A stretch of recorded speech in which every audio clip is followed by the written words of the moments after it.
পাৰোঁ আমি জুবিন গাৰ্গৰ প্ৰকৃত অনুৰাগী আৰু আমি জুবিন গাৰ্গৰ ন্যায় প্ৰদানৰ দাবীত আমি অব্যাহত ৰাখিছোঁ তেওঁ উচিত শাস্তি প্ৰদান কৰিবলৈ আমি অসম জাতীয়তাবাদী যুৱ ছাত্ৰ পৰিষদে দাবী উত্থাপন কৰিছোঁ। জুবিন গাৰ্গ অমৰ হওক, জুবিন গাৰ্গ অমৰ হওক, জুবিন গাৰ্গ অমৰ হওক, জুবিন গাৰ্গক ন্যায় দিয়ক।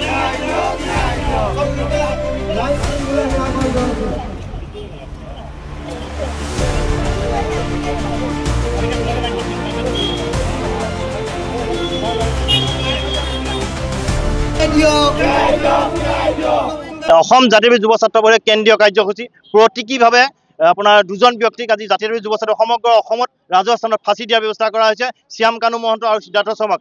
আমি আচলতে অতি দুখৰ বিষয় যে জুবিন গাৰ্গৰ দৰে এজন ব্যক্তিৰ ন্যায় ক্ষেত্ৰত এনেদৰে জাতীয় যুৱ ছাত্ৰ পৰিষদৰ লগতে সমগ্ৰ অসমবাসী ৰাইজ ওলাই আহিবলগীয়াটো আচলতে জাতিটোৰ কাৰণে খুব দুৰ্ভাগ্যজনক বিষয়। আমি অতি শীঘ্ৰে, আমি আগতেও কৈছোঁ যে অতি শীঘ্ৰে পানী নসৰকা তদন্ত কৰি দোষী বিষয়াক শাস্তি দিয়াৰ ব্যৱস্থা কৰক। সেয়েহে আমি জাতীয় যুৱ ছাত্ৰ পৰিষদে ৰাইজৰ আদালতত সিদ্ধাৰ্থ শৰ্মা, শ্যাম কানু মহন্তক আপোনালোকে নিজেই দেখিছে যে ৰাইজৰ আদালতত আমি ফাঁচি দিয়াৰ ব্যৱস্থা কৰিছোঁ। আমি চৰকাৰৰ প্ৰতিও আমি আহ্বান জনাইছোঁ যে অতি শীঘ্ৰে ন্যায় ব্যৱস্থা খুব ক্ষীপ্ৰতাৰে কৰি ন্যায় ব্যৱস্থা কৰি ৰাইজক ন্যায় দিবৰ কাৰণে আমি আহ্বান জনাইছোঁ। নহ'লে আমি জাতীয় যুৱ ছাত্ৰ পৰিষদে গণতান্ত্ৰিকভাৱে এইদৰে কাৰ্যসূচী ঘোষণা কৰিবলৈ কিন্তু আমি বাধ্য হ'ম।